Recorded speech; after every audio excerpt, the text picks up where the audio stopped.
Oi, pessoal, boa noite. Estamos ao vivo, bem-vindos. Essa é a Sensory Live.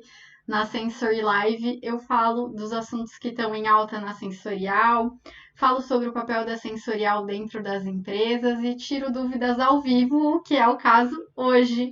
Então sejam super bem-vindos, boa noite.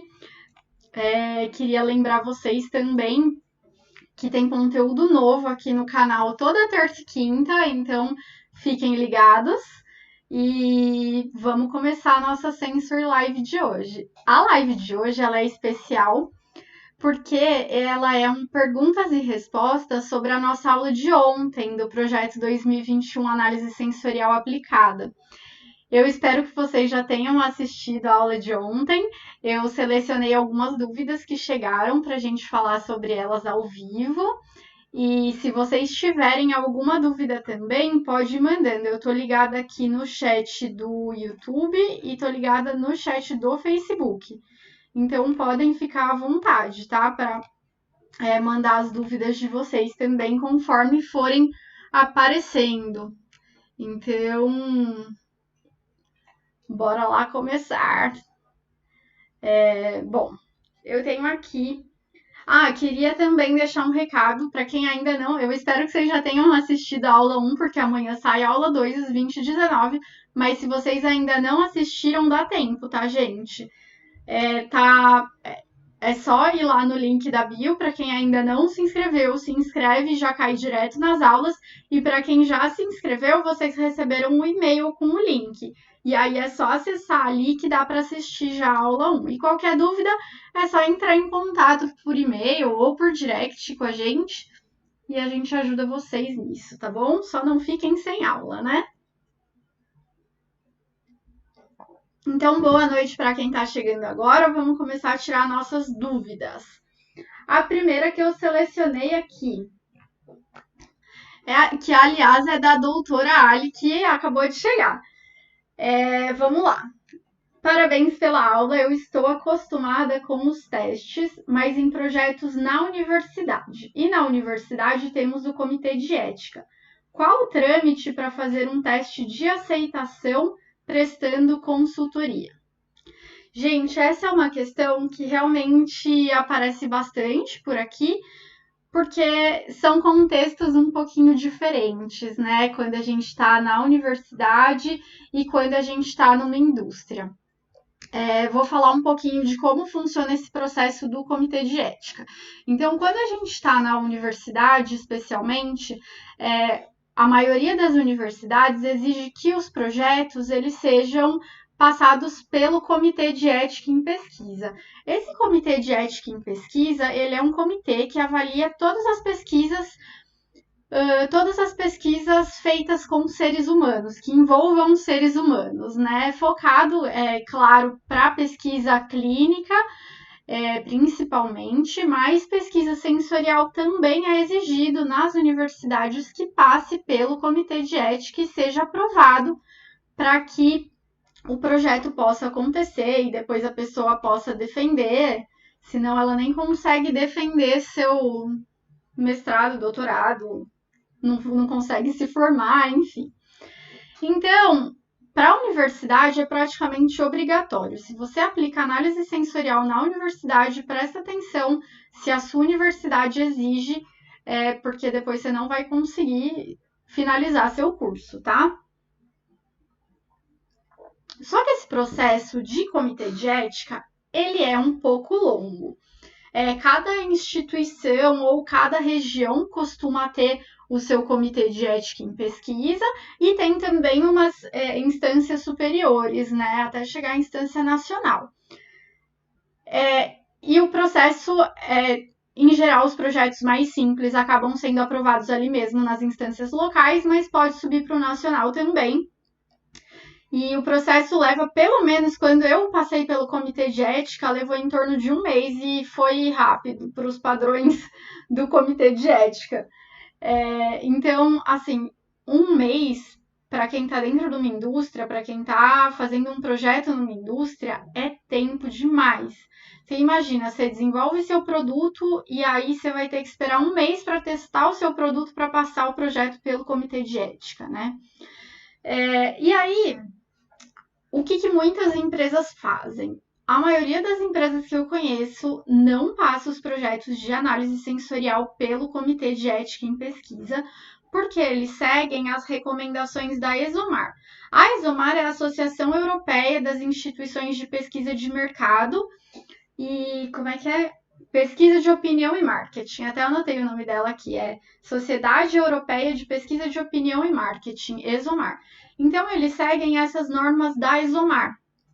E nessas normas da ESOMAR, existe também boas práticas para você fazer pesquisa de opinião, pesquisa de mercado, e a maioria das empresas se apoia nisso. Então, eu sigo as diretrizes da ESOMAR, por isso que eu não passo meus projetos pelo Comitê de Ética em Pesquisa.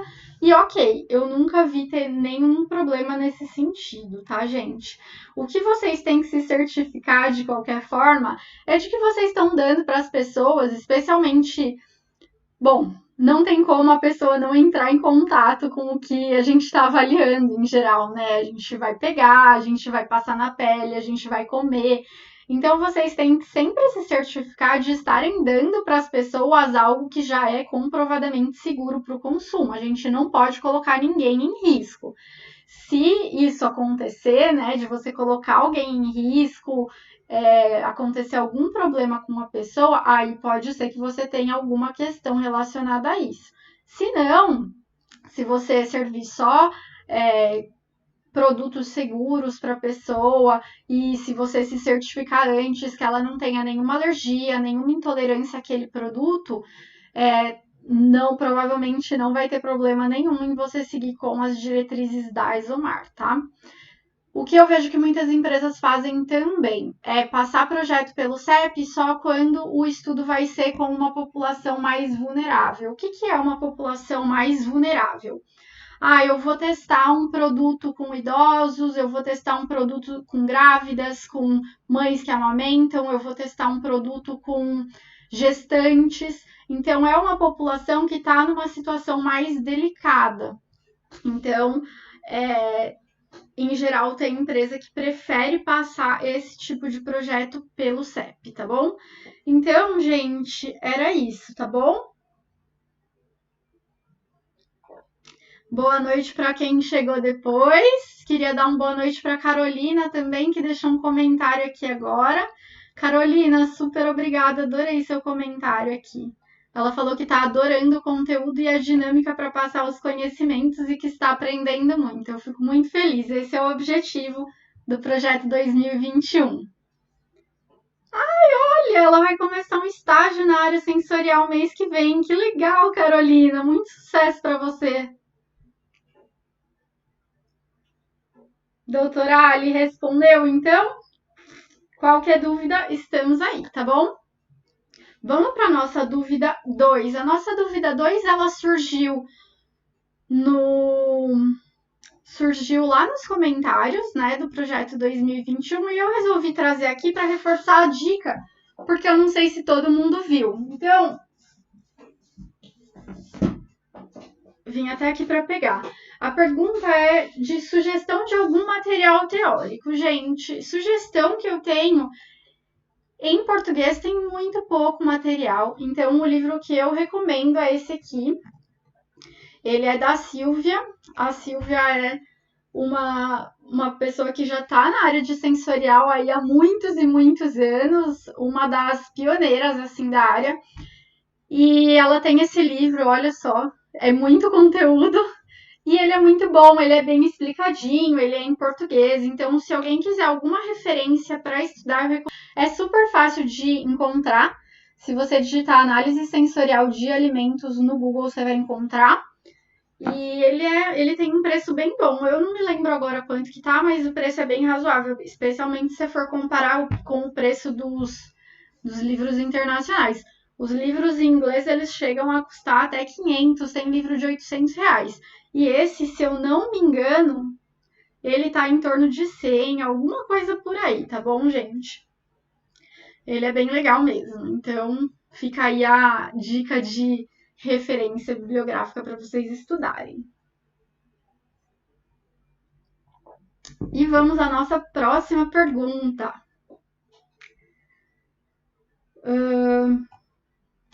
Na aula você citou algumas adaptações do ambiente para testes em casa por causa da pandemia. Pode falar mais sobre isso, contando também quando o teste é feito no laboratório? Gente, bora então falar de pandemia. O que eu comentei no vídeo, né, na aula de ontem? Eu comentei que muitos dos testes, que já existia uma categoria de testes que eram feitos em casa, né, que são os testes com consumidores. Já há muito tempo eles vêm sendo feitos assim. Tem opção de fazer em casa e de fazer em outros lugares também testes de consumidor. Só que com a pandemia cresceu muito essa possibilidade de fazer testes em casa.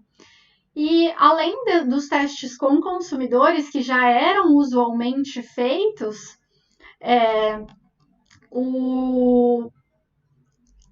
outros testes, como por exemplo os discriminativos, descritivos, eles também passaram a ser feitos em casa. Então, o que aconteceu, né? Tiveram que rolar essas adaptações que eu contei para vocês. Então, o que é mais importante no ambiente de teste? Vamos falar primeiro quando a gente faz em casa. Que você tem as pessoas nas condições mais uniformes possíveis, tá? Uma dica que eu dei ontem é em relação a iluminação, né? Que eu assisti um workshop e a orientação que passaram para os avaliadores naquele workshop era que todos sentassem no mesmo horário, de frente para uma janela, para fazer a avaliação. E aí tem dicas muito legais também para fazer teste em casa. As ferramentas tecnológicas nos facilitam a vida, né? Então você pode fazer o seu questionário no Google Forms, gera o link e manda para os seus avaliadores pelo WhatsApp, pelo e-mail, enfim, a forma como você se comunica com eles. O que mais? Os resultados você já vai receber na hora, é claro. Aí você procura mandar as amostras também para os seus avaliadores pelo WhatsApp, pelo e-mail, enfim, a forma como você se comunica com eles. O que mais? Os resultados você já vai receber na hora, é claro. Aí você procura mandar as amostras também. Essa dica a Jana passou pra gente. Ela prepara uma caixinha super bonitinha para os avaliadores dela. Jana, a gente conversou semana passada no aquecimento. Ela prepara uma caixinha que vai até álcool gel na caixinha. Ela coloca álcool gel, coloca as amostras já porcionadas em saquinhos bem fechados, porque as pessoas vão querer higienizar isso quando chegar para elas.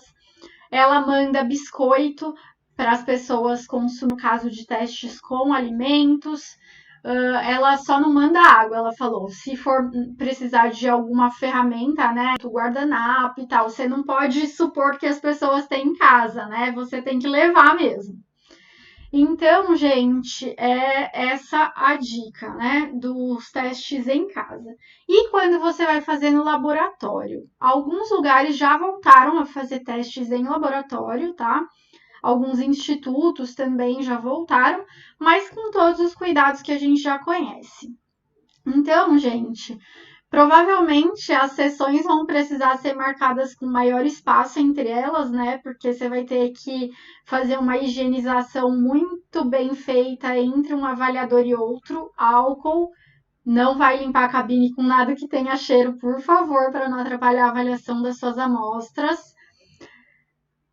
Que mais? Álcool gel ali sempre disponível. Se possível, pede para os seus avaliadores não usarem um computador ou um tablet coletivo para coleta de respostas. Pede para eles usarem o próprio celular ou o próprio tablet, né? Porque ainda mais computador, né? Que ele tem tantas ranhurinhas, né? Do teclado e tudo, que pode ficar depositada alguma coisa ali.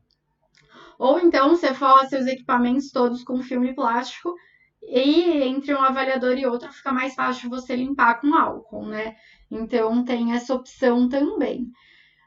E aí, cuidado redobrado, né? Com higiene, com lavar as mãos, com álcool sempre presente e depois as recomendações realmente necessárias num teste com avaliadores, tá?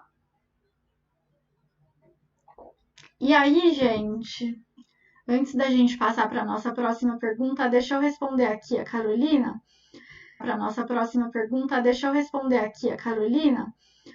Ela perguntou do livro que eu mostrei, esse aqui, né? Ela falou: esse livro que você mostrou é para análise sensorial voltada só para alimentos. Dá certo para a área de cosméticos também?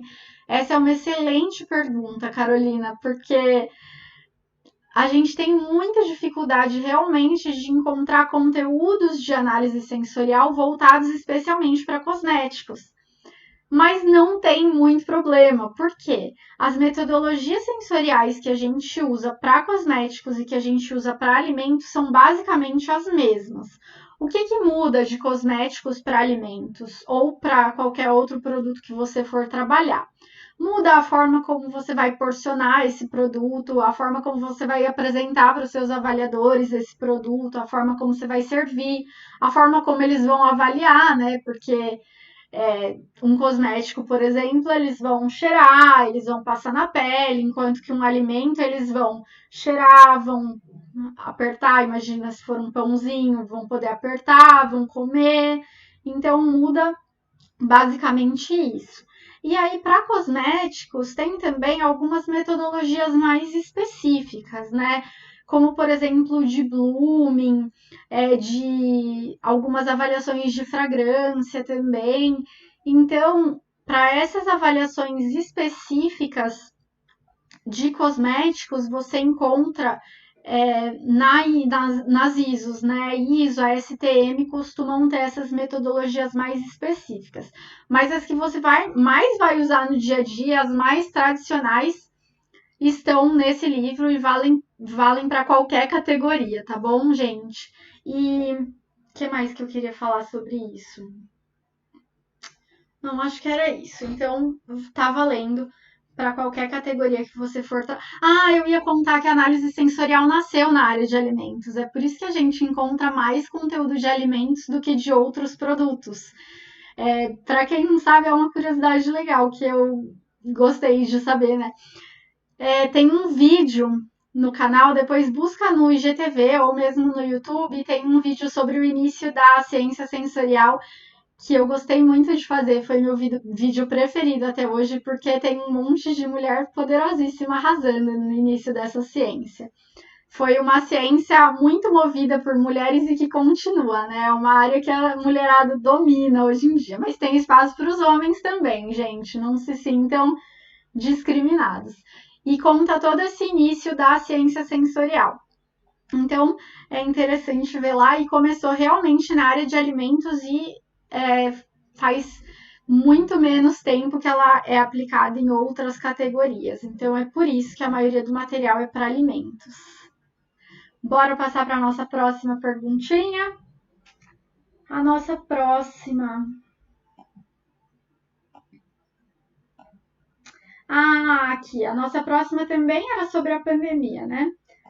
Precisava aplicar uma sensorial afetiva para saber a aceitação do meu público com o meu produto.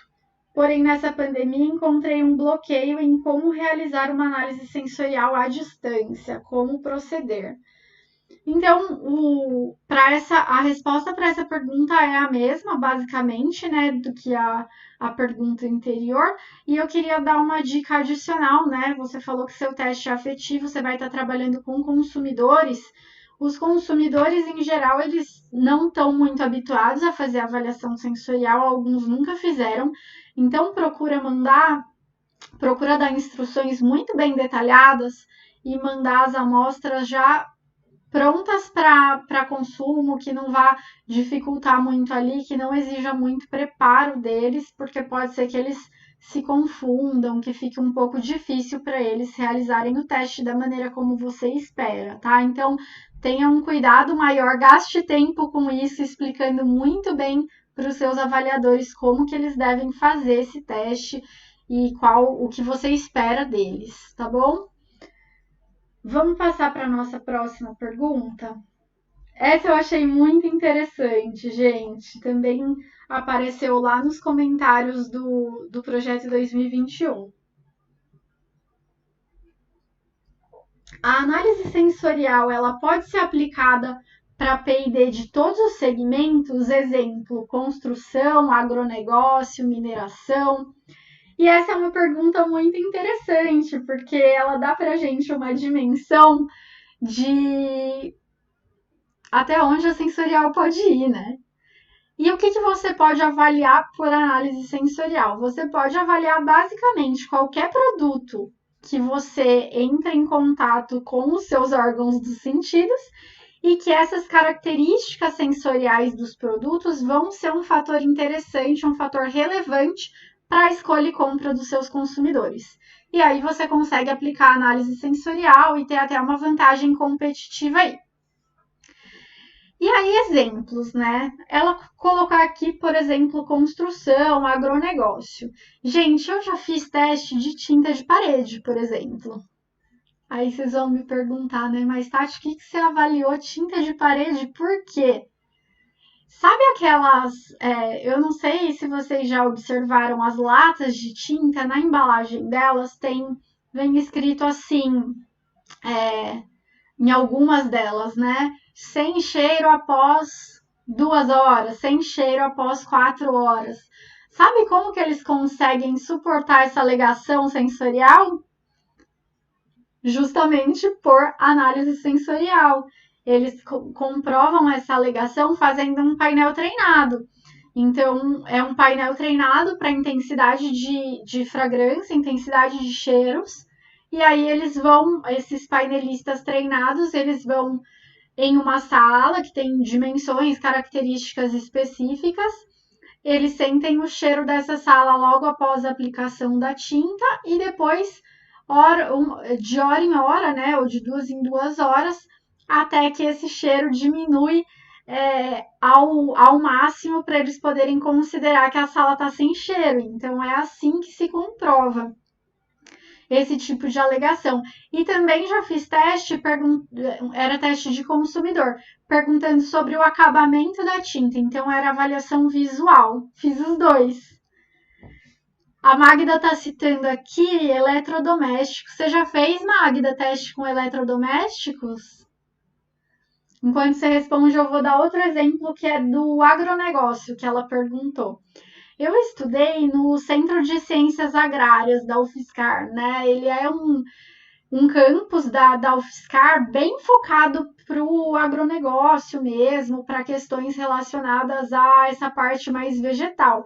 Então, eles têm desenvolvimento de muitas pesquisas nessa área de plantas e tudo mais.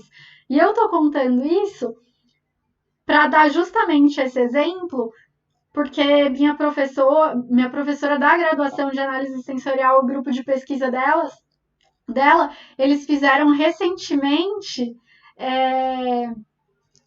teste com alface, porque foi desenvolvido ali no campus uma nova variedade de alface, e aí eles fizeram toda a caracterização sensorial desse novo produto. Ah, a Magda tá falando do professor Jorge que deu exemplo na aula. O Magda, o Jorge é meu orientador, você tá falando do Jorge da Unicamp? Menina, que mundo pequeno! Dois exemplos que o Jorge cita muito é de conforto de avião, não, de ruído de avião e de conforto de carro. Também são avaliações sensoriais que são feitas em outras áreas aí, mais diferentonas. Então, gente, sensorial é um mundo. Se as características sensoriais de um produto, de um ambiente são importantes e são fatores decisivos para os consumidores, pode aplicar sensorial que é sucesso. Vamos para a nossa próxima pergunta? Nossa próxima pergunta é: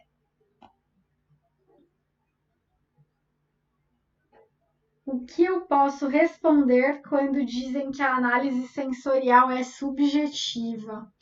Gente, que babada essa pergunta, hein? Que perguntinha polêmica! Só porque a gente está ali degustando os produtos, somos seres humanos, né? Estamos ali avaliando os produtos, o pessoal fala que a análise sensorial é subjetiva. Mas, na verdade, a análise sensorial ela é uma ciência, né? Ela é uma ciência e ela é muito bem estabelecida como ciência. Quando você os nossos sentidos e a nossa percepção, ela tem sim um quê de subjetividade, é claro, porque cada um traz ali para a sua avaliação as a sua vivência, as suas experiências com os produtos e tudo mais. Então, sim, ela tem um lado subjetivo. Só que a análise sensorial a gente não faz com uma pessoa, a gente faz com várias pessoas, né? E aí cada método vai exigir um número de pessoas diferentes, mas nunca é uma pessoa. Sempre são pelo menos 8, 12, tem teste que chega a 100 pessoas. Então, na verdade, e depois ainda, em cima desses resultados todos, você vai aplicar uma análise estatística, você vai entender como aqueles resultados estão distribuídos. Tem metodologia que você vai tirar outliers, que são as pessoas que estão as metodologias treinadas, né? Então, são as pessoas que estão avaliando fora ali do padrão esperado, do padrão das outras pessoas que não estão em consenso com os outros. Então, na verdade, isso deixa essa história da subjetividade, ela já fica para trás, né? Os resultados de uma análise sensorial, eles são baseados em dados concretos e em dados comprovados cientificamente, apesar da nossa percepção individual ter sim alguma subjetividade. Então, gente, essa história de que a análise sensorial é subjetiva, vocês combatem com ciência. Não, é uma ciência. A percepção individual é quando você pergunta para várias pessoas e passa um tratamento estatístico, por isso você passa a ter dados concretos e pode ter segurança para tomar suas decisões sobre eles, tá bom? A Magda estava aqui falando que foi aluna especial do curso dele. Que legal, Magda. Prazer te reencontrar por aqui. Bom, gente, vamos para a nossa 7ª perguntinha. Essa é uma questão complicada. Os projetos aqui são bem corridos. Como fazer se não tem muito tempo para aplicar sensorial? Gente, a questão do tempo é muito complicada. E é uma questão que vocês vão ter que lidar para sempre, tá? O que eu mais escutei, assim, de outros times, queria fazer uma sensorial. Para quando? Eles falam, para ontem. Mas é algo que você tem que negociar, não tem jeito. É algo que você vai ter ali que fazer uma negociação com o seu time e você tem que mostrar que cada etapa leva um tempo e que, na verdade, você não está desperdiçando e gastando tempo, você está ganhando tempo. Por quê? Porque quando você aplica uma sensorial num produto, você tem certeza do que você está entregando, né? Vamos supor que você está modificando algum ingrediente do seu produto, mas você não quer que o seu consumidor perceba essa alteração. Então, você vai lá e aplica um teste sensorial e você tem certeza se isso vai ser perceptível ou não quando for para o mercado. E pode ser que seu teste dê um resultado dizendo que não vai ser perceptível, e aí ok, lindo. E pode ser que seu teste sensorial dê que essa diferença vai ser perceptível, e aí? Se você não tivesse feito a sensorial, esse produto ia chegar no mercado, te gerar um monte de reclamação, e isso ia voltar para você ter que retrabalhar. Então, na verdade, é um ganho de tempo. Você está ganhando ali tempo e segurança de que você está tomando as decisões corretas. Então, você sempre tem que trabalhar dessa forma. Você tem que mostrar para as pessoas que, na verdade, é um ganho. É uma vantagem você ter sensorial. É a vantagem de que você não vai correr o risco de mandar seu produto para o mercado e perder um consumidor. Porque um consumidor que compra um produto que ele não gosta, pode ser que ele não volte a comprar mais. E aí, gente, perder o consumidor é muito difícil reconquistar, então é melhor não perder. Então, bora fazer sensorial. Uma semaninha, 2 semaninhas a mais não vão matar ninguém. Dá para encaixar nos projetos. É questão de mostrar realmente a importância disso. Eu sei que é difícil, eu sei que é complicado negociar prazo. Prazo é uma questão super delicada, mas tem que mostrar também as vantagens que a sensorial pode trazer. Tá bom, pessoal?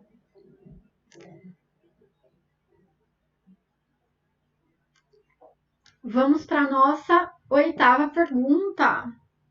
É a nossa 8ª e última, tá, gente? Então, se alguém tiver mais alguma pergunta por aí e quiser mandar nos comentários, eu respondo na sequência. Então, aqui é o 8º. Quando os pesquisadores e gestores não acreditam no resultado sensorial, o que você faz nessa situação? Gente, isso é cultura da empresa, né? Às vezes é muito complicado realmente.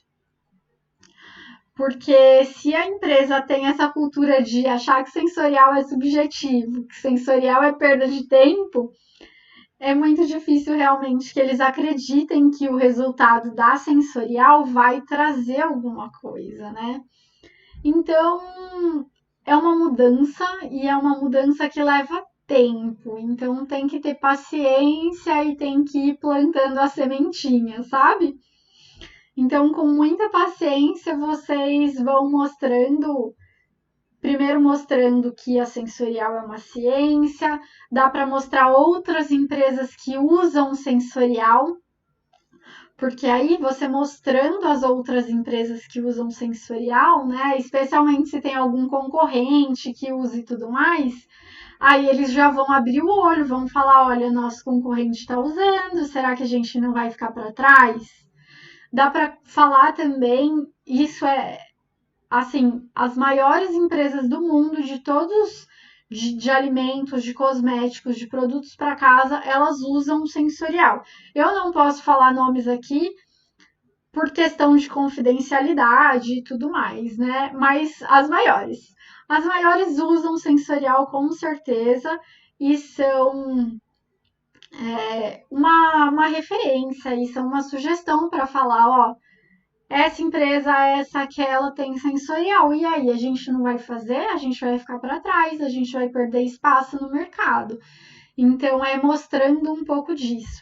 Uma outra forma também de resolver, de resolver esse ponto, né? É colocando a sensorial à disposição para resolver um problema difícil que eles às vezes podem não saber o caminho. Porque aí a hora que você vem com uma solução para um problema que eles não sabiam como resolver, isso mostra o quanto aquilo pode ser promissor para outros projetos também. E aí, aos poucos, eles começam a aceitar e acreditar nos resultados da sensorial. O que a gente tem que sempre ter em mente, gente, é que sensorial é dado concreto para tomar decisão e ninguém sabe o que tem na cabeça do consumidor. Ninguém. E então, se a gente não perguntar, a gente não vai saber o que se passa na cabeça desse consumidor. A gente tem que perguntar.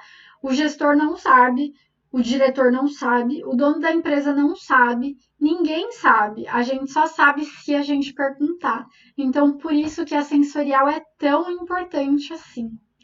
Beleza, gente? Chegou mais uma perguntinha aqui nos comentários do Instagram. Se alguém tiver mais alguma, pode ir mandando também. Jusato. Passar as instruções para os avaliadores via alguma plataforma de chamada de vídeo é uma boa? Ju, se eu não me engano, sua pergunta era do teste afetivo, né? Do teste com o consumidor. É uma boa, sim. Você só tem que tomar cuidado para não virar aquele bate-papo, todo mundo conversando com todo mundo, deixar eles só responderem. Porque aí você consegue tirar as dúvidas deles também, né? Então é uma boa, sim. Eu costumo usar muito o Google Meet, que ele é gratuito, dá para você falar com até 100 pessoas ao mesmo tempo, gratuitamente. A louca do Google, né? Na aula de ontem dei a dica do Google Forms, hoje a dica do Google Meet. Google me patrocina, tô aqui à disposição, tá bom? Mas é uma ótima ferramenta, dá para você conversar com até 100 pessoas. Então, se seu teste for muito maior que isso, você faz alguns grupinhos aí, você resolve, senão em uma chamada você consegue resolver tudo. Só prestar atenção para não virar bate-papo. E não é legal também que eles vejam que um veja o outro avaliando, tá? Porque pode inibir ou eles podem. Bom, é o mesmo princípio pelo qual a gente separa as pessoas numa avaliação sensorial, né? Para uma não influenciar nas respostas da outra. Então, só não deixa eles verem um ou outro avaliando, mas para passar instruções e para tirar dúvidas, excelente. E aí você pode mandar por motoboy, né? Tem empresa que manda pelo Rappi, tem empresa que manda por motoboy, tem empresa que manda por correio, aí depende muito do tipo de produto que você está trabalhando, das condições para você mandar isso. Tá bom, Ju? É a Júlia. Pessoal, sem mais comentários aqui no Instagram, sem mais comentários aqui no YouTube também. Então, gente, queria agradecer vocês pela presença aqui hoje. Lembrar que amanhã, 20h19, vai estar liberada para vocês a segunda aula, então não percam a segunda aula do projeto 2021 Análise Sensorial Aplicada. E quinta vai ter outra live dessa, hein? Então já deixa os comentários de vocês lá na página do projeto 2021, conta o que vocês estão achando. Se quiser, já deixa a pergunta. E quinta tem mais live. Eu vou deixar a caixinha nos stories na quinta para vocês colocarem pergunta e vou coletar também as que saírem ali na página do projeto, tá bom, gente? Super obrigada por estarem aqui hoje e a gente se vê amanhã. Espero vocês lá, hein? Um beijo para todos, boa noite.